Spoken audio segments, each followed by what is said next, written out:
Can diabetics eat fruit? Are the modern 20th century engineered fruits deserve to be lumped in with the fruit and vegetable category? What is the connection between fruit, heart disease, high blood pressure, and the explosion of diabetes, and now the battle with COVID-19 or the coronavirus? But before we begin, let me welcome all of you resilient diabetics out there. This is the channel we turn ordinary, struggling diabetics into extraordinary, well-controlled diabetics. If you don't know who I am and you are brand new to this channel, I welcome you. My name is Sampat, and I became an insulin-dependent diabetic a little over 6 years ago due to an autoimmune attack which caused the destruction of my pancreas. So not only am I a diabetic just like you, where we will be walking that walk and talking that talk together, but I do also have a University of Bachelor of Science degree in nutrition dietetics, and that does come in very handy in discussing all the intricacies of being a diabetic. Don't forget to hit that subscribe button, followed by the gray notification bell, and then choose turn on all notifications if you want to be notified when the next Resilient Diabetic video has been published. As with all of my videos, this should not be considered personal medical advice. This is my interpretation of the latest research. If you want medical advice, please always consult your physician. The food we eat can either be the safest and the most powerful forms of medicine that protect and extend our lives, or they could be a slow form of poison that indiscriminately kill over time. We will answer that very, very important question. Where does fruit fit into that equation? Does eating an apple a day really keep the doctor away? We are also dealing with the COVID-19 epidemic or the coronavirus. What is the relationship between sugars and infection? The science behind the human body and how it responds to food is at a turning point. What we know and understand now is completely different from what we learned about human nutrition 10 or even 50 years ago. So what has changed? 1. The world as a whole is dying a slow death. 1 in every 3 now is pre-diabetic. You as a diabetic, we're not drinking sodas by the gallon, eating potato chips by the bags, or even eating much sugary junk food. But here you are as a diabetic, searching out answers not only for your own knowledge, but possibly to help save other loved ones who are just as prone to becoming full-blown diabetics. Throughout most of my life, I did agree with many of the diabetic experts and doctors in my field of study, with one exception: protein requirements. And that was before becoming an insulin-dependent diabetic due to the autoimmune attack later on in life. And if I would have carried on in the field of nutrition dietetics and become a clinical dietitian, I would have treated all my patients in the exact same way I was taught.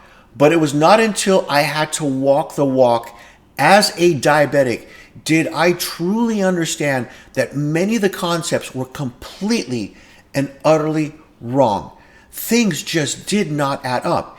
Eating that fruit or even that oatmeal raised my blood sugars as much, or actually even more than a sugary candy bar. But I was taught and even misled through some flawed science as to why they were healthy for diabetics and non-diabetics alike. So this channel was born out of that frustration, sharing my experiences, challenges, and changing understandings of this very complicated disease has now become my endeavor. So my personal overriding rule that I go by is this: the lower the blood sugars and A1C, the longer you will live. And second, and most importantly, the lower the amounts of insulin needed to keep blood sugars in that controlled non-diabetic range, the better the quality of life. And when it comes to type 2 diabetes in particular, this is all related to one thing. It's called pancreatic burnout. And what is pancreatic burnout? After approximately a decade of rising insulin resistance, the body has to produce more and more insulin, or what's known as hyperinsulinemia to keep blood sugars down. But over time, the body can no longer keep up with the pace of insulin resistance. Pancreatic beta cells, which are responsible for insulin production, are unable to keep up. So over time, blood glucose levels begin to rise, and it only takes a few years or so before full-blown type 2 diabetes is diagnosed. As sugars and insulin begin to rise, high degrees of inflammation then dominate. This then exposes one to kidney failure, nerve damage, all the metabolic disorders like high blood pressure, heart disease, and even damages to our brain. But now we know this is big, and this is what's new. It reduces the ability of the body to fight infections like the coronavirus. So, would eating that orange for its vitamin C, for example, help you become a healthy diabetic able to fight off viruses like the flu and the COVID-19? And if you're subscribed and you're following this channel, you are already 10 steps ahead of everyone else because you are deeply aware of what hyperinsulinemia does to the human body. So there are two sides to the equation when it comes to fruit. First, our healthcare experts like the American Diabetic Association or the ADA states, having that piece of fresh fruit or fruit salad for dessert or snack, and that is the key word, is a great way to satisfy your sweet tooth and get that extra nutrition you're looking for. They advise that any fruit is fine to eat for that person with diabetes as long as the person is not allergic to that fruit.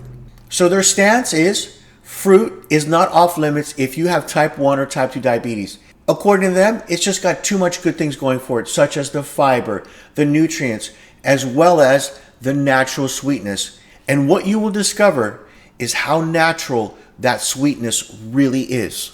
So in essence, do they want us to eat fruit, which is high in sugars, the very thing that is directly killing us? The other side of the argument asks, do we need fruit or does fruit need us? What does it want from us? And I have explained this before.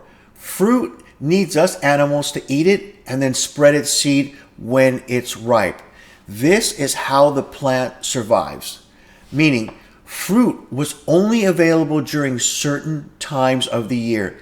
Throughout our history as humans, fruit given to us by nature was intended to fatten us up to help buffer the body for the harsh, cold winter months.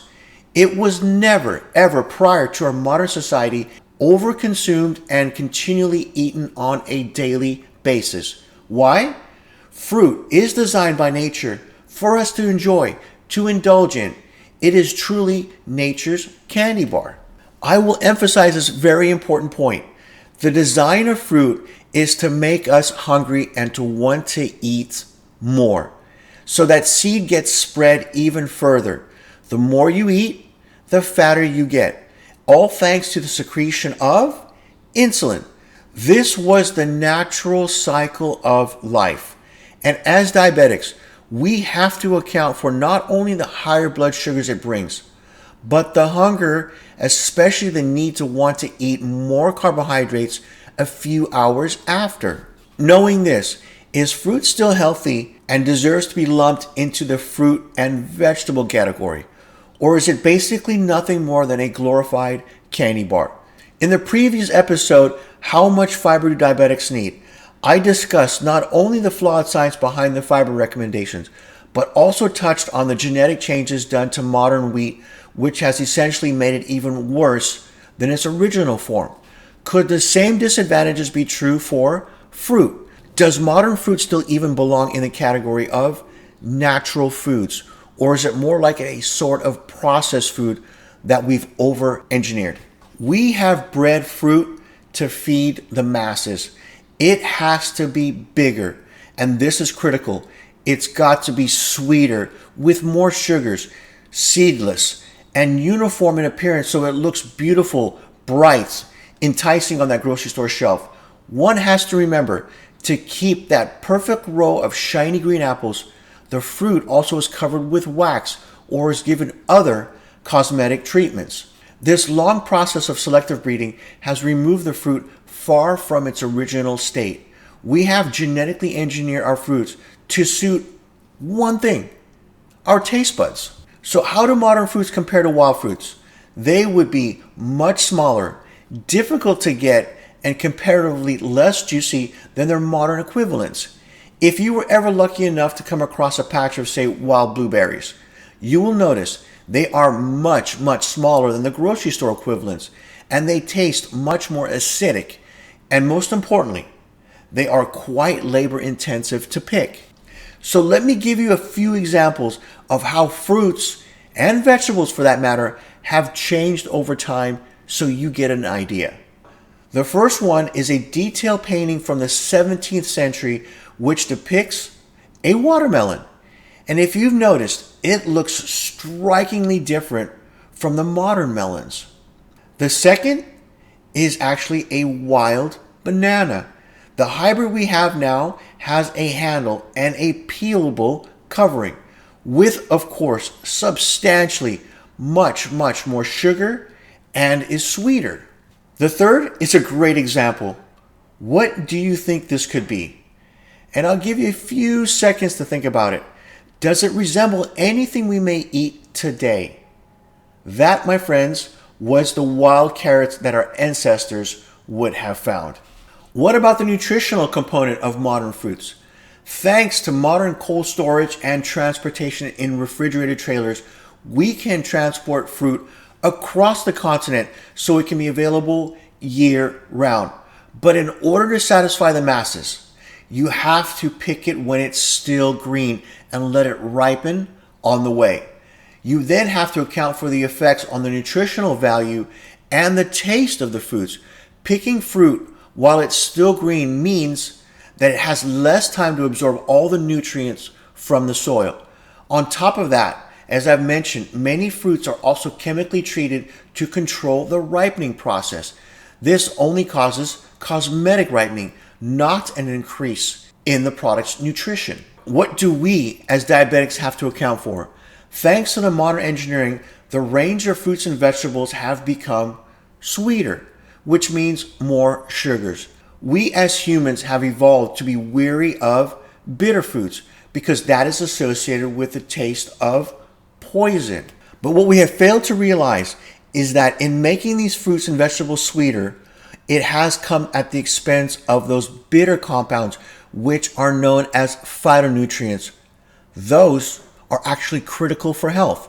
What is the biggest concern when it comes to modern fruit? The role it plays in liver metabolism, insulin resistance, and inflammation. This is a vicious circle where the body just cannot recover and heal itself. That is because the massively high amounts of sugars, both glucose and fructose in modern fruits. But the sugar we are concerned with is fructose. Our diabetic bodies handle glucose and fructose in very different ways. Virtually every cell in the human body can break down glucose for energy. The only ones that can handle fructose are the liver cells. When there is too much fructose and sugars in the diet, we have potentially a dangerous consequence for the liver and the rest of the body. In the early 1900s, the average American took in around 15 grams of fructose a day, most of it coming in from fruits. Today, we average 4 or 5 times that amount. When excessive fructose enters the liver, it then kicks off a series of deadly chemical reactions. One important note I have to mention is that we never consume fructose in isolation. Fruits always have a mixture of glucose and fructose. One remarkable change is that the liver uses fructose to create fat, a process what's known as LipoGenesis. Give the liver enough fructose and tiny fat droplets begin to accumulate within the liver cells. This buildup is what's called non-alcoholic fatty liver disease because it looks just like what happens in the livers of people who drink too much alcohol. The breakdown of fructose in the liver does more than just lead to the buildup of fat. It also elevates one's triglycerides. It changes the type of LDL cholesterol carrying molecules from the fluffy, large structures that are healthy to the small, very destructive ones that become highly inflammatory. In a recent study called The Acute Effects of Feeding Fructose, Glucose, and Sucrose on Blood Lipid Levels and Systematic Inflammation, they looked at how the body handles fructose, just only 50 grams a day, on lipid health markers, but most importantly, C-reactive protein. A high-sensitive C-reactive protein test is a blood test that measures general inflammation in our bodies. This new and very important test can be used to find heart disease and strokes in people who have not been diagnosed with metabolic diseases yet. This study showed the rate of change on blood sugar after fructose, glucose, and sucrose supplementation. So you can see not only how it affects blood glucose, but the amounts of insulin required and released post-feeding, and subsequently how much inflammation fructose creates over straight glucose. And that is what is deeply troubling. Excessive fructose and sugars also promotes the buildup of fat inside our bodies, in and around our organs, deep within the muscle layers, which then adds more insulin resistance. Why again? The pancreas has to work harder and harder to produce more insulin. That in turn raises insulin levels, which increases blood pressure and ultimately heart disease. In the end, the pancreas just simply cannot keep up. It burns out and begins a slow death, pancreatic burnout. Remember, I have said in previous episodes, sugar is sugar regardless of the source, especially for us diabetics. Whether that sugar comes from a can of soda, cup of brown rice, a bowl of whole grain cereal, or even a watermelon. So now I'm going to put this all into perspective for you so you really understand. The human body contains approximately 5 liters of blood. In that 5 liters of blood, there are approximately 4 grams of sugar in that blood, which is less than a teaspoon of sugar. Another way to look at this is imagine 3 large 2-liter bottles, and in those large 2-liter bottles, the body only wants 1 teaspoon of sugar at any given time to support key bodily functions such as power the brain and the nervous tissue. That is how tightly the body regulates sugar, because it can become so toxic and so dangerous to the body. The American Diabetes Association states someone is being pre-diabetic with a fasting blood sugar levels of 100 milligrams a deciliter or greater. Guess what? 100 milligrams a deciliter amounts to 1 teaspoon of sugar in the blood. Anything above 1 teaspoon in the presence of insulin goes towards fat storage and insulin resistance. That is, if it's not being used immediately. 1 slice of whole grain bread will have 5 teaspoons of sugar. 1 medium apple will have 5 teaspoons of sugar. How many teaspoons does our diabetic bodies want at any given time?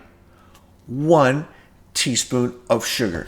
If fruit is eaten, it's usually eaten as a snack in between other high carbohydrate rich meals. And this, in my opinion, makes it so deadly, especially for diabetics who are already diagnosed and are insulin resistant. It not only raises blood sugars and insulin requirements, but does so in between meals. So in essence, the body gets no breaks from high circulating insulin levels. Thus, it remains chronically inflamed all day long. High inflammation, as you now know, creates all the associated health conditions like heart disease and high blood pressure. It's all correlated. But now you know it also inhibits the body from being able to fight foreign invaders like the flu and the COVID-19 virus too. That is why it attacks those with underlying health issues. And what was one of, if not one of the most important causes of these health issues in the very first place? High blood sugars and high circulating insulin levels, hyperinsulinemia. I will set up a playlist for you with more videos directly related to our diets. In the video, how much fiber do diabetics need? Is 10 grams good enough? How about 30? What about 50 grams a day? What about the fiber in fruit? Is that healthy? You will not only know the flawed science behind the recommendations, but the kind of artificial fiber that caused my type 1 diabetes in the first place. What are the deadliest foods for diabetics and heart health? Have we been conned by the single biggest nutritional scandal of our lifetime? This episode will undoubtedly shock and awe you. If you're on your desktop or laptop, use that mouse to click this upcoming box. If you're on a mobile device, tap that with your fingers. The first is the link to subscribe to this all-important channel. The second is the link to the playlist mentioned on food and diet. So, have a great and productive day, and we'll see you soon with another new episode, which are generally released weekly. Bye for now.